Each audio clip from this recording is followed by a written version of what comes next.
without further delay, I want to introduce Justin Worland. He's an Outrider Fellow at Time Magazine, and he's going to lead our next panel on when climate change threatens national security. Let's hear it.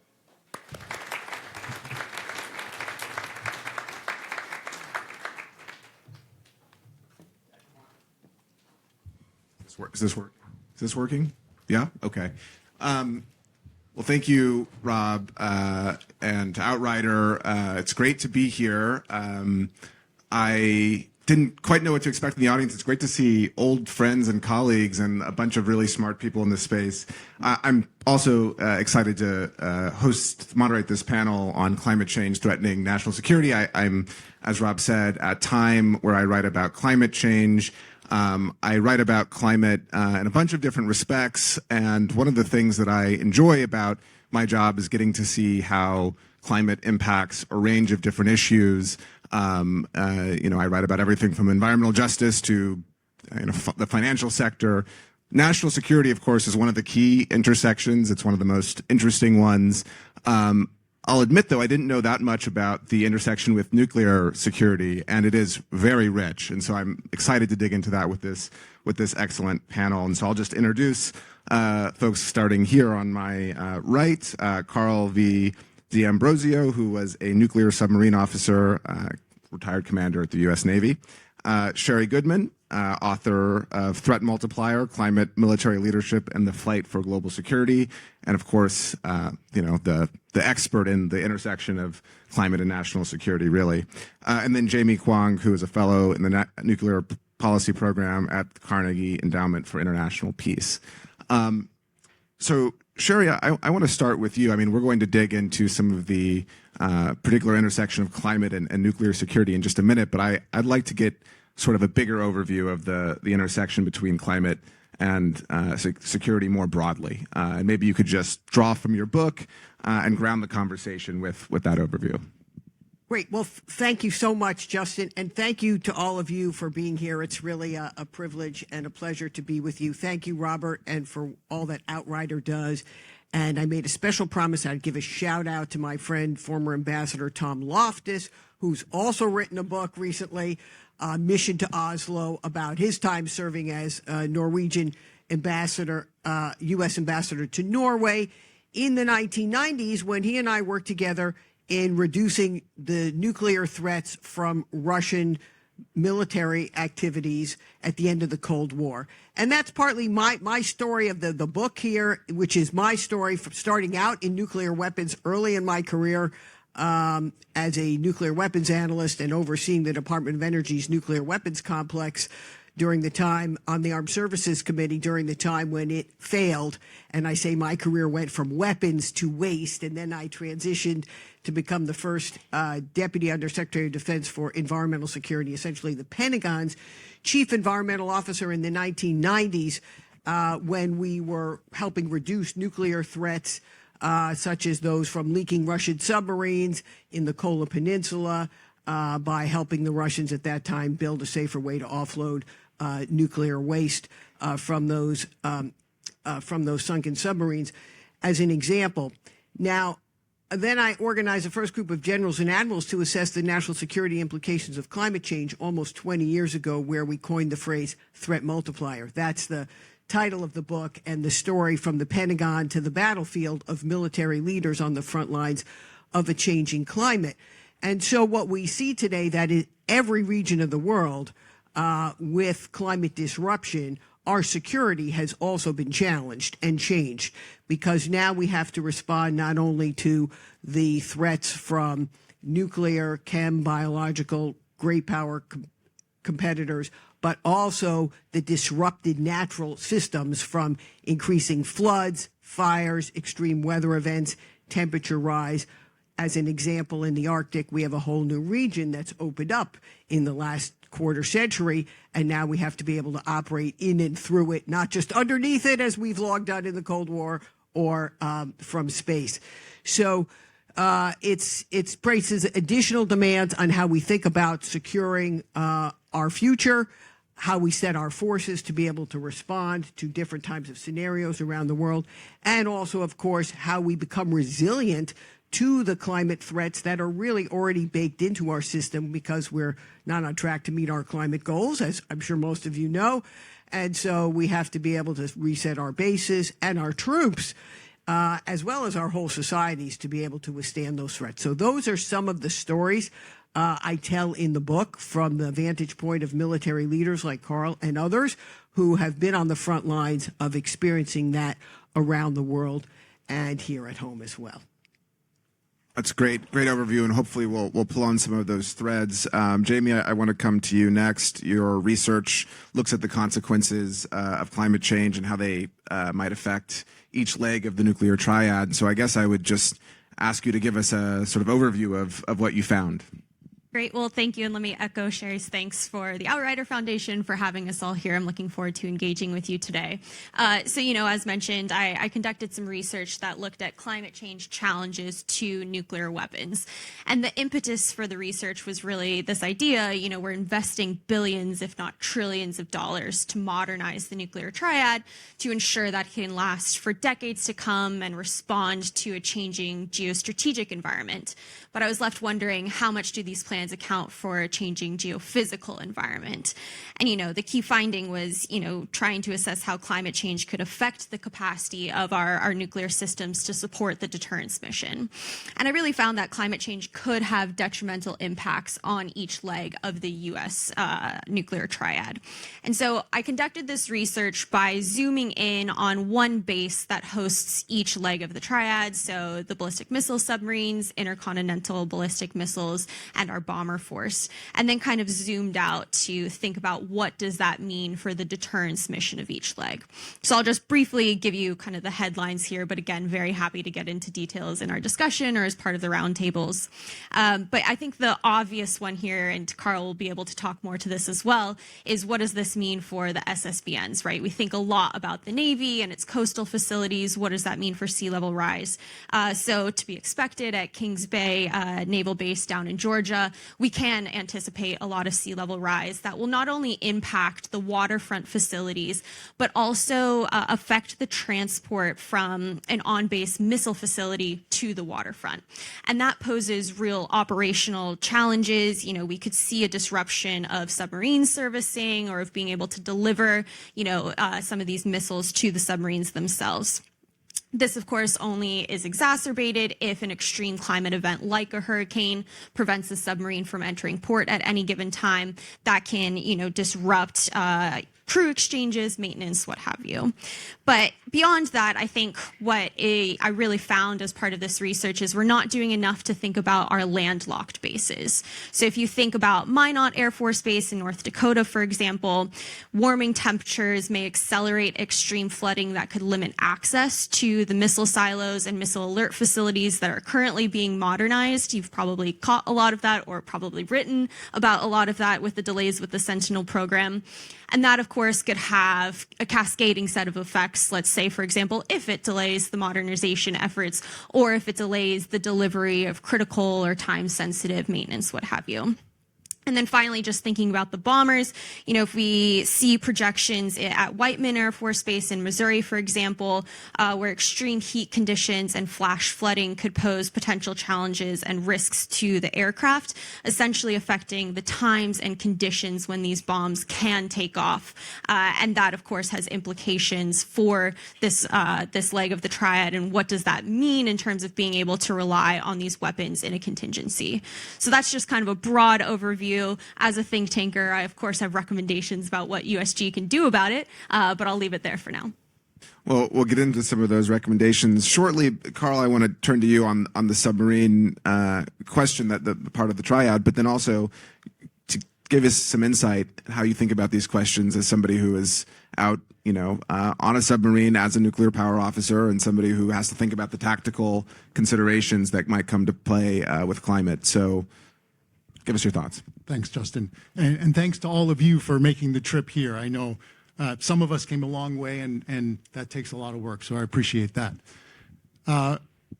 Sherri and Jamie brought up the complexity that climate change brings to national defense posture. And I'd like to add a little color to that from a submarine perspective.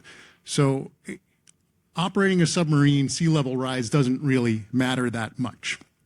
But what does matter is the environment within which we operate. The ocean is changing as a result of climate change. I don't know if you all understand, but I'm trying to help you there. Submarines see by listening. That there's no radar, there's no windows. The only way we can see is by using sound. And sound, the way it travels, is directly affected by the medium through which it travels, seawater. Seawater is getting warmer. That means that sound travels farther in general. The ocean becomes a noisier place. It becomes harder to see other things. It also is important on a tactical level because as currents move, the gradient of temperature in the ocean changes. And that means that the sound bends. It's like when you look out on the road and you see a mirage. That's the light bending because of temperature changes in the air. Well, that's all the time for submarines and surface ships that operate using sonar. There are mirages everywhere. And as the ocean gets more layered with climate change, with very hot temperatures, you get more mirages. And so you have to figure out how to deal with that. So what Sherri said about the complexity being ramped up by climate change, that's absolutely true. And it's not just temperature anymore, it's salinity. So when the Arctic ice cap and the Antarctic melt, that puts fresh water, a lot of fresh water, into the ocean. So now you not only have to deal with temperature gradients, you have to deal with salinity gradients, which also affects the way sound travels. I'll leave it there for now. That's great. Fascinating. Very fascinating. So, Jamie, you mentioned, really some of the I guess, oversights or things that aren't being considered. I guess I'd be curious to take a step back and ask, how is USG thinking about climate change and nuclear issues? What are the sort of key focal points to consider those questions? And then that will give us a ground to go forward. Yeah, okay. Do you want to start, Sherri? And then we'll go to Jamie. Okay, well, earlier this week, I keynoted the DoD Environment and Energy Technology Innovations Conference, which is an annual gathering of people, now over 1,500 scientists, engineers, and technologists from universities to laboratories and elsewhere who are studying a range of environmental, climate, and energy challenges faced in the Department of Defense. Front and center is the resilience of military infrastructure to climate change. Jamie has very, I think, usefully done sort of a deep dive on the nuclear weapons infrastructure, which is, of course, critically important. But as you know, we have military bases around the country and around the world, most of which are in some ways directly affected by rising sea levels, floods, hurricanes, wildfires, rising temperatures, which make it harder to get lift on aircraft wherever you're operating, or sunny day flooding experienced at Norfolk Naval Base, for example, so the nation's largest complex of military facilities in the world that complicate operations, everything from the naval base to Langley Air Force Base, which has a mission to defend the United States Capitol. So there are all around the world now, our bases are affected, and there are efforts to better understand the temperature and salinity changes that affect our submarine fleet, that affect all parts of the force posture and the base infrastructure. And in fact, I think some of the most innovative work happening on climate resilience is actually occurring in the Department of Defense today, and I very much hope that we will be able to continue because it's very important to our nation's security and to the American people. Yeah, just to build on that, I'd agree. I think DoD, to use Sherri's term here, has taken some very important steps to consider how climate change is a threat multiplier and is very much taking this as a department-wide initiative. We've seen a lot of climate adaptation plans come out, including for each of the different services. DoD, for example, has created the DCAT. Let's see if I can remember it. Defense Climate Assessment Tool. Thank you very much, which allows them, on the high side to be able to dig into each particular base. I believe they have all of the information updated for those bases in the U.S. and are working on ensuring the rest of world bases are covered as well. So I think there have been some very important initiatives here. As Sherri said, I echo, I hope this continues as we move forward. Where I come at this, having the bias of really a nuclear background, and here comes one of my recommendations, I think what's really important here is, as part of the next step, let's build on this important foundation and ensure that we're adopting mission-specific considerations of climate adaptation planning, right? Can there be a climate adaptation plan for the nuclear deterrent, right, for example? And I think that's quite important because it could help facilitate resource allocation, ensure those decision makers, in policy, what have you, operations are really paying attention to the specific impacts that climate change can have on such an important part of our defense, being nuclear weapons here. So just to go back just one step to my question and make sure that I'm hearing this right, it sounds like there isn't necessarily a key focal point on the nuclear issue in particular at DoD already. I mean, is that fair to say?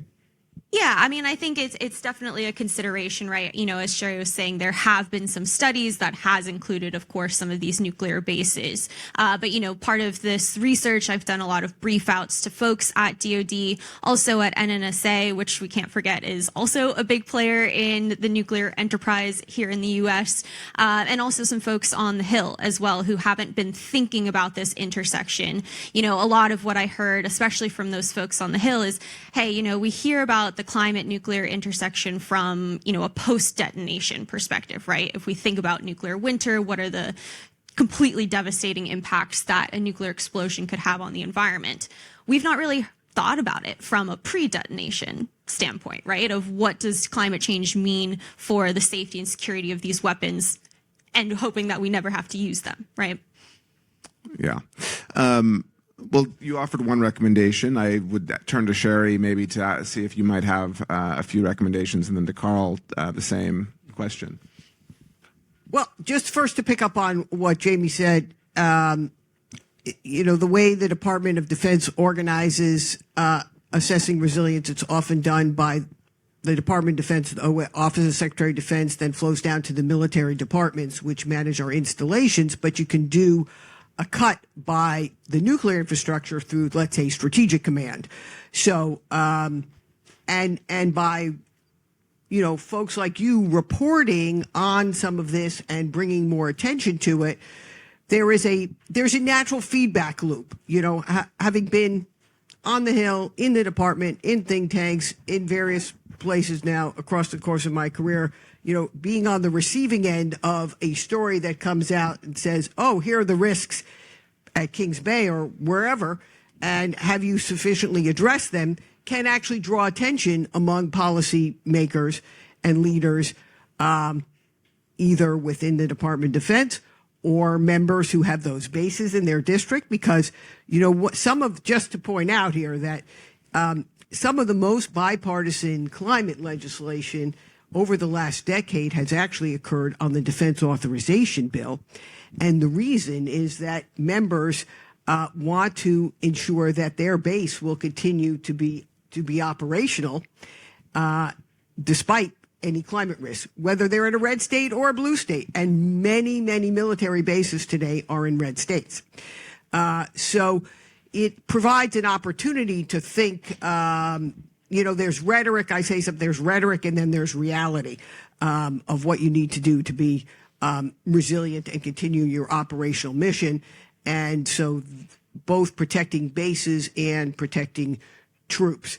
So, I think among those are some of the areas that continue to need attention and priority, investing in mission critical infrastructure resilience, and also being able to protect our troops who now have to operate in both hotter temperatures and colder temperatures. If any of you are working, I expect to see a lot more attention on climate and health across society, in coming years, because there's a lot we still don't understand about how to prepare people to live in either and survive and thrive as temperatures continue to warm, or to operate in the Arctic as well. And then the last point I make is I think we are on the cusp now of these improved predictive capabilities that allow us to close the gap between short-term weather predictions and longer-term global climate models. They call them downscaled regional models, or we sometimes refer to it as climate intelligence that can tell you every year from what you need to do next year if you're planning your war game, what kind of climate factors you should account for, or your infrastructure 10 to 20 years out, or your weapon system parameters to address the risks that Jamie has addressed. So I think Jamie and Sherri have got the land covered pretty well, so I'll stick with the ocean. Two areas I'll point out. First is since the advent of nuclear submarines, they have always had an asymmetric advantage over surface ships.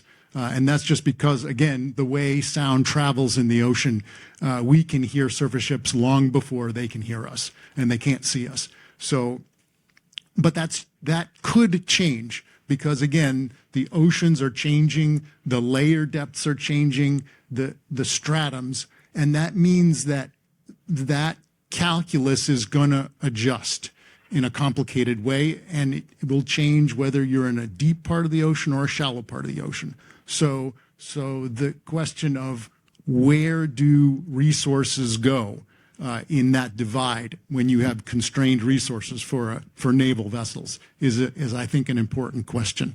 The other question Sherri brought up briefly, and that is the Arctic. And I know the submarine force has been thinking about this for more than 25 years. I saw papers back in the 90s talking about, hey, what happens if the Arctic melts? And that's a whole new ocean. It's if you talk about a major shipping lane springing into existence at the top of the world, directly between us and Russia, and China wants to play in the Arctic conferences as well. So I think that's another big area where we have to think really hard about how things need to change, certainly from a shipbuilding perspective and from a training and staffing perspective. So maybe let's just zoom in on that Arctic issue for a second, because there's been a lot of coverage of the new shipping lanes, the sort of geopolitical rattling. I know, Jamie, maybe I'll turn to you just to ask a little bit about the nuclear specific issues at play in the Arctic, and what the implications of a melting Arctic might mean. Yeah, so, I think we're obviously primed for a flurry of commercial and military activity, right? On the one side, ensuring security amidst a lot of new commercial traffic, but also there's this force projection opportunity, right? Or potential. And we're already seeing Russia act. I think Sherri's written about this, actually, if I'm remembering my sources correctly. But, we see Moscow really bolstering its Arctic military infrastructure, including concentrating a lot of nuclear assets in the region.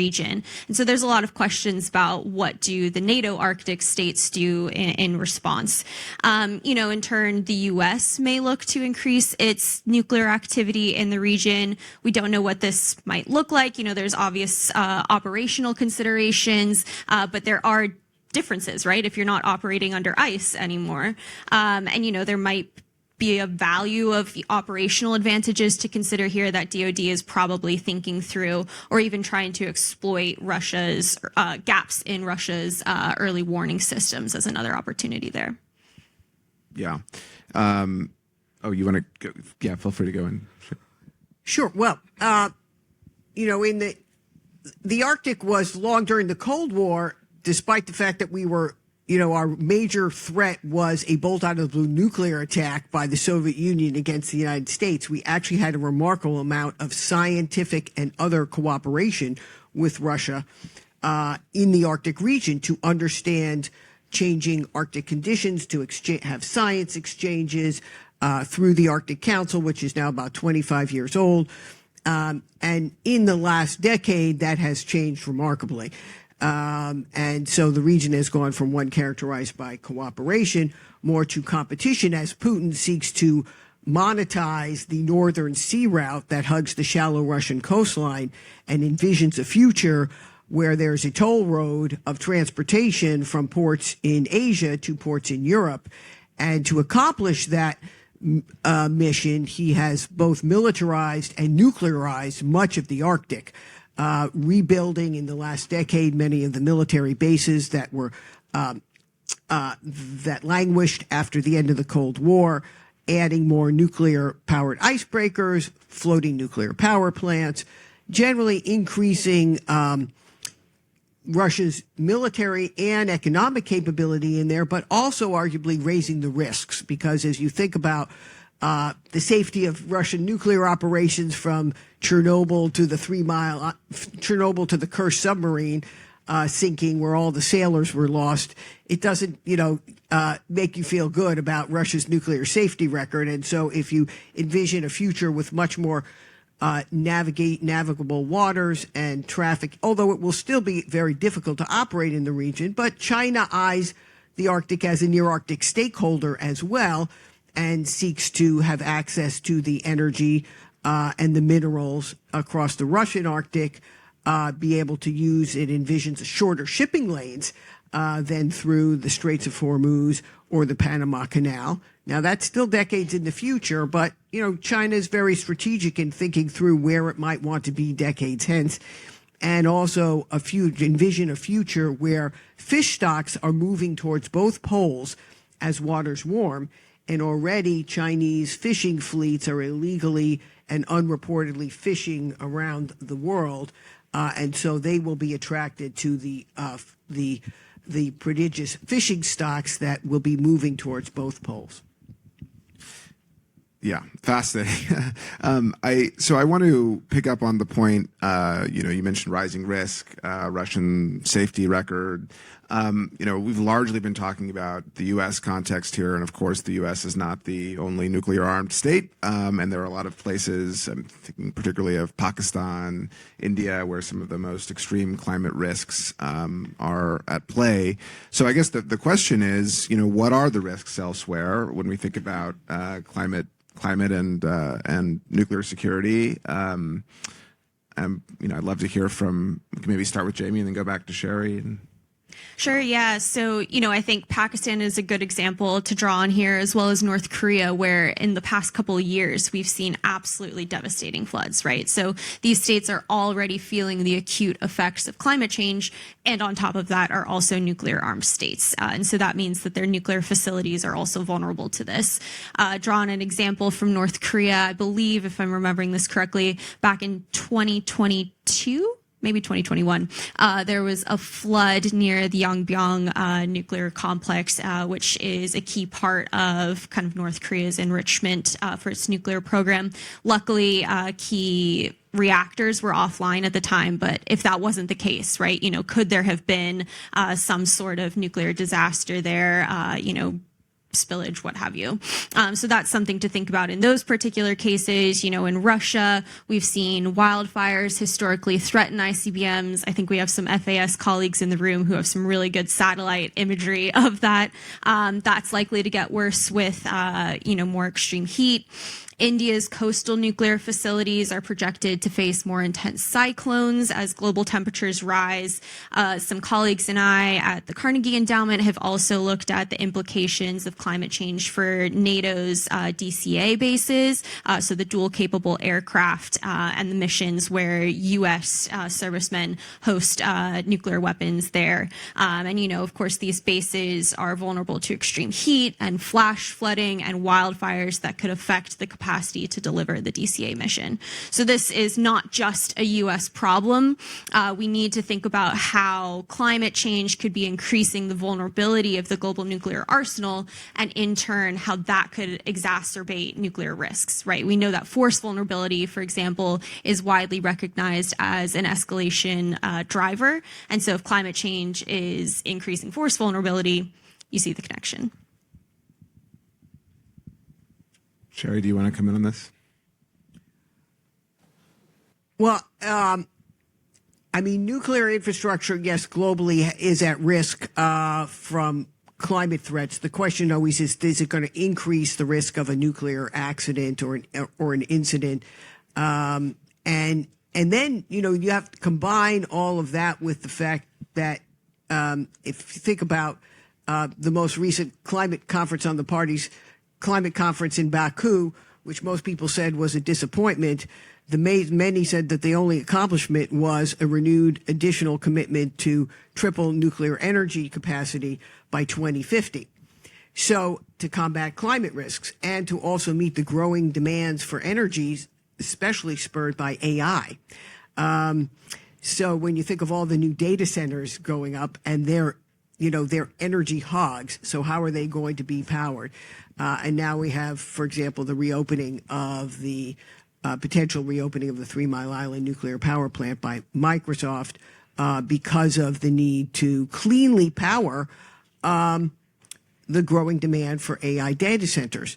So we're in a world now where I think we will see increased demand for nuclear power, not just in the U.S., but all around the world.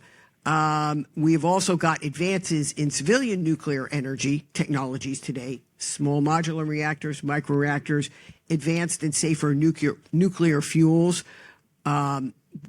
much less of a waste profile than we've historically generated. We have the legacy nuclear reactors also, which are not only are very water dependent. So we've got a range of risks to consider, but we also have a range of opportunities, as we know that likely society is not going to reduce its demand for energy. The question is how we're going to meet that demand, and are we going to be able to meet that demand with cleaner emissions-free power. So I think we have to be very clear-eyed in looking at the range of risks we face to existing both nuclear weapons infrastructure, existing nuclear power capability, but also be mindful that we're going to enter into a world where we're likely many actors, including Russia and China, are going to be building and exporting and selling new civilian nuclear energy capabilities. And so one of the important questions is going to be what's going to be the American role in that next generation of nuclear power to meet civilian nuclear energy needs. Yeah, I can jump in here. My thoughts on this, I think Sherri is absolutely correct. There is increased demand for nuclear power, and it will continue into the future. And the question is, if we're going to do that, how do we do that in the safest way? The submarine force operates small modular reactors and has for about 50 years with no accidents in the U.S. Navy. And that's for a variety of reasons. The most important are technical and personnel. Technical, there are two. One is that every reactor is nearly identical. They have identical designs, they have identical operations, and that means that you can optimize the manufacture, the construction, and the training and operation of these devices. The more you make of one thing, the better you can do, right? It's simple as that. You can trade operators from one submarine to another, and everything is exactly the same. Everything works the same. That is not the case, or has not been the case with the U.S. civilian nuclear power industry up to now. Every design is completely unique. 3 Mile Island, Diablo, they're all completely different, and that means that the training is different. Every one is a unique castle or fortress of information that cannot be exchanged. So that's a big problem. The other issue, the second point that I want to bring up is that the high-level waste issue, right? We still have not decided what to do with high-level waste. It's the NIMBY problem, not in my backyard. We had a plan, and it fell apart, and I'm not really sure. That's not a technical issue. That's a political issue. No, I'll hand it back over to Jamie and Sherri there. No, that was great, and it's great to get the power conversation into the picture. Clearly, there's a lot of enthusiasm all around the world, as you said, but here in the U.S., perhaps even bipartisan around nuclear power. Maybe I'll use that as a way to segue. Obviously there's a new administration coming into town, one that isn't necessarily keen to talk about climate change. And yet these issues are very real, no matter who's in office. And I guess I'm curious, maybe if you have thoughts about what language to employ discussing nuclear issues and climate in a sort of politically hostile environment. And then a second question to that, which is, is perhaps the nuclear issue a good way to engage skeptical parties on the intersection of national security and climate? So there's sort of two questions in there. I'd love to hear from each of you on it. Maybe we'll start with Jamie and just go down the row. Great. Yeah. So kind of on those 2 points, just a little bit of anecdotal evidence to support something Sherri had mentioned. So as I mentioned in kind of briefing out this research, I spent some time on the Hill, and each of the 3 bases that I looked at are in red districts. So spoke with a lot of Republican lawmakers, mostly their staff, talking about these challenges, and they were very open to having this conversation, to discussing the security risks posed by climate change to these bases that are so fundamental to their districts, right? It becomes a huge voting issue if there's any changes, developments, what have you at those bases. And so I found that talking about the security angle of the climate conversation was really a good inroad to engaging with folks who, my own bias, I thought may not want to talk about climate change, right? So I think that's definitely one way in. Another consideration here, kind of thinking about the Trump administration as a whole, right?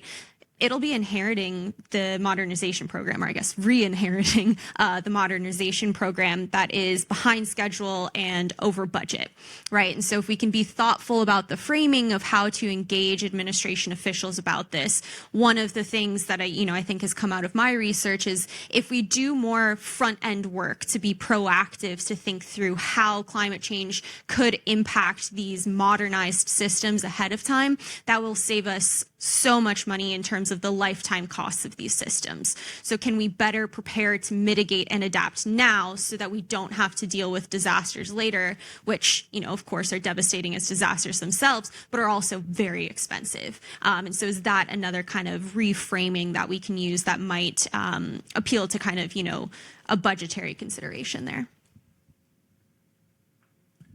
Sherri, I know that you have thoughts on language, particularly for this audience of journalists. Well, I have a couple of different thoughts. Building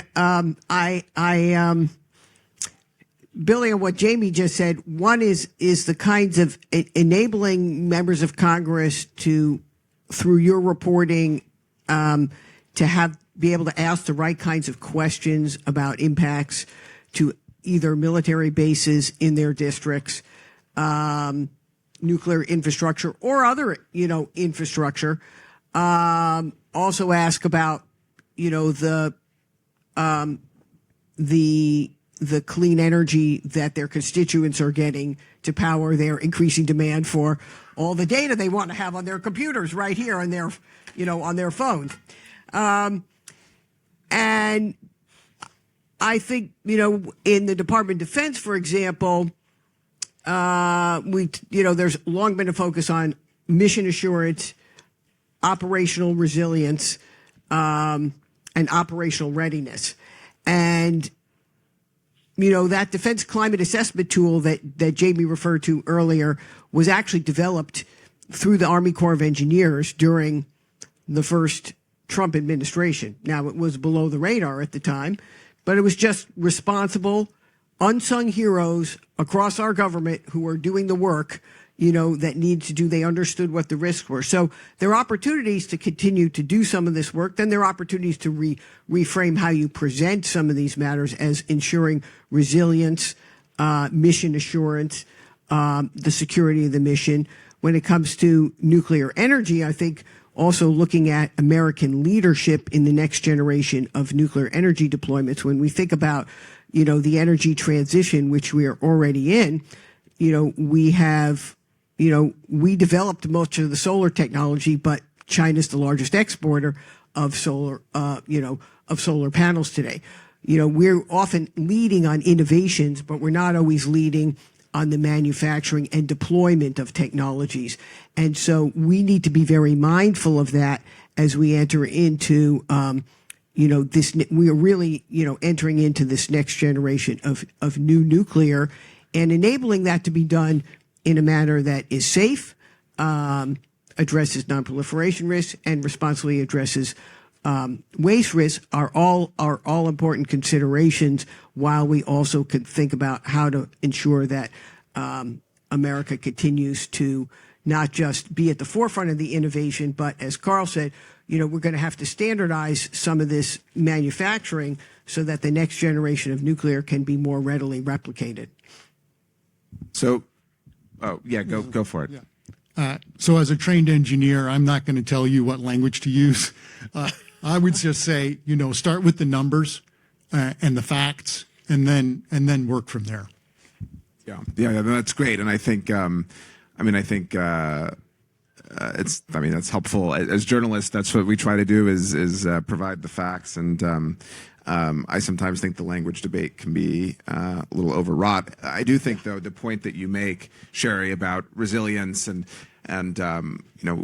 we talked a little bit about this earlier, but it's not necessarily it's true, right? It's not like you're making something up. It is a resilience question. It is a efficiency question, to Jamie's point. So to talk about these things in that language is accurate, even if it's appealing to a particular audience.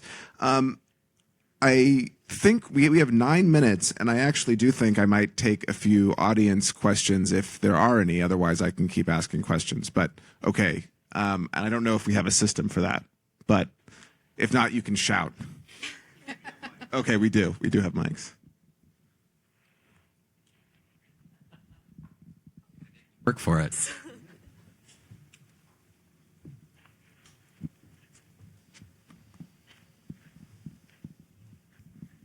Thanks. Karl, and probably also to Jamie, a question about the impact of the increased salinity and temperature and the changes in how submarines can be heard. Can you quantify that at all and talk about the any changes in the this new generation of submarines being built, and if that's being accommodated in some way? Yeah, that's a great question. I would say that quantification is very difficult, other than the level of complexity is increasing radically. It historically has been up to the submarine in the moment and the crew on the submarine to determine what the sonar profiles are doing. Sometimes you can hear things that are thousands of miles away, literally thousands of miles away, and sometimes you can't hear things that are 10 miles away. So it's always been a very challenging, unpredictable environment to operate in. I think what we can say is that that's not going to get any better. It's going to get worse. There have been changes in submarine design, really on a continuous level, at a continuous basis, not just the new submarines. So even older submarines would get retrofitted with new sonar systems. Towed arrays came in back in the 80s, and conformal systems now. So you have the microphones wrapping around the hull, and you have many of them, and then you can do electronic processing to help determine much more accurately the curvature of wavefronts and so on. So there's definitely advances being made on an ongoing basis to help understand the more complex sonic environment.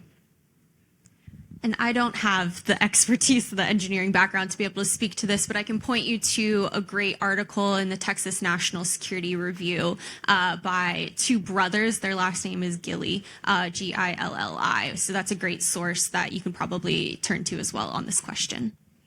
Yeah, I would second that. I saw that article as well. So not to oversimplify, but all of this sounds like a great opportunity to solve problems by throwing money at them. Everybody needs new systems. Everybody's system is outdated. Everybody's base is threatened. We need to just pick everything up, rebuild it, and put new stuff in. How do you short circuit that simple answer to say, and not just let it be the blanket, well, climate change caused all these problems and we just need way more money.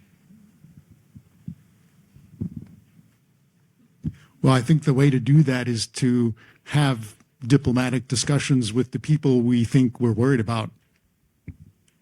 I'll just say, first of all, infrastructure historically in the Department of Defense has been underinvested in. Always, every year, there's, the infrastructure maintenance budget is only funded at a fraction of its actual requirement because training and readiness and weapon system acquisition and historically R&D were always higher priorities. Now, in the in the climate era, when you apply that lens, you apply it at first. You have to set some priorities. So now the Defense Climate Assessment Tool enables you to do an assessment of the risks. It doesn't necessarily tell you how you're going to fund those. Fund what you find. That's always a second question. Even in the 90s when I was running the Department of Defense cleanup program, and we had many Superfund sites, the question was, well, are we going to, what's the standard and what's the order of priority and what's the congressional direction? So, you have to have a system of priority setting within a fixed budget. I don't see the Department of, I think the Department of Defense will invest in mission critical facilities like a Norfolk Naval Base, Kings Bay. Will it do everything at every place? No, it will sort of create priorities. Hopefully it will do so in conjunction with communities that are also affected by the rising sea levels or the extreme weather events or the floods. So I don't see an unlimited the world needs unlimited resources, but we always operate within constrained resources when we're having to address this. I would just add very briefly, and maybe I'll let you, Jamie, close this out, but I think generally in infrastructure questions, the question is not, do we just rebuild everything, raise and rebuild? It's how do you integrate climate into existing protocols and procedures as you're thinking about infrastructure? So the costs might actually be marginal. It's a question of considering the factors as you plan. But Jamie, I'll let you close out. Yeah, no, I'd absolutely agree with that. And I think this community point is really important as well. So the Navy in particular has a couple of programs. Let's see if I can remember what they stand for. REPI, the Readiness Environmental Protection Integration program. DOD, yeah. It's a great way to ensure that local community stakeholders are involved and invested in this conversation as well. Of course, let's say at Kings Bay, if you're putting up a natural infrastructure solution to help prevent some flooding, that has benefits for the community as well. And so increasing stakeholder engagement, I think, is an important part of this conversation. Okay, we have time for one more question. Hi, so I'm based in East Tennessee, so I think a lot about nuclear fuels, both commercial and defense fuels, because of Y-12 and BWX. And I'm wondering if in your work on climate change, if you all have looked into contamination risks. Hurricane Helene flooded a river that is very, very close to where BWX handles highly enriched uranium for naval reactors. And they have a history of contaminating the soil in that area, and I imagine some of that soil was carried downstream. So when it comes to climate events picking up this material and placing it somewhere else, and the increased risk of that, how does contamination play into this intersection of nuclear and climate? I'll just say I think it plays a big role, but unfortunately I don't have the expertise to speak to that. But we can chat after because I do have some resources to point you towards. I mean, I think this is a great. Those are DOE facility. That's a Y-12. It's a Department of Energy facility. I mean, it's a great question. I don't know the answer to that specific one, but I'll just, sharing my own history here, back in the 1980s, it was reporting on the environment and safety and health lapses across the Department of Energy's nuclear weapons complex at the time, Oak Ridge and Y-12, Savannah River Plant, Hanford Reactor, Rocky Flats, which used to be where we processed plutonium in glove box operations. It was reporting by an earlier generation of journalists like you in this room that really led to dramatic changes in that weapons complex. And being on the receiving end as a young Senate staffer at the time, we were constantly, it was in the era where, the members got the newspapers every morning and they'd be reading the stories from their local papers, not on the internet. And they'd be looking, and then we'd have to have hearings, and then that led really to shutting down all those facilities at the end of the Cold War. Some of them, like Rocky Flats, never reopened. Others became cleanup programs. Others still have some continuing missions today. But that led to the environment, safety, and health programs of the Department of Energy, the environmental management programs, the creation of the Defense Nuclear Facility Safety Board, which is like a little mini NRC for safety oversight of the Department of Energy facilities, which just celebrated its 35th anniversary. It was the first piece of legislation I drafted when I was on the Hill. And so that's just by way of saying that your inquiries can be very meaningful. And it's important as we look at these range of risks to continue to ask those good questions. So thank you. Well, thank you for this discussion. It's been, I think I've used the word fascinating like 5 times, but I think it is actually the most apt word.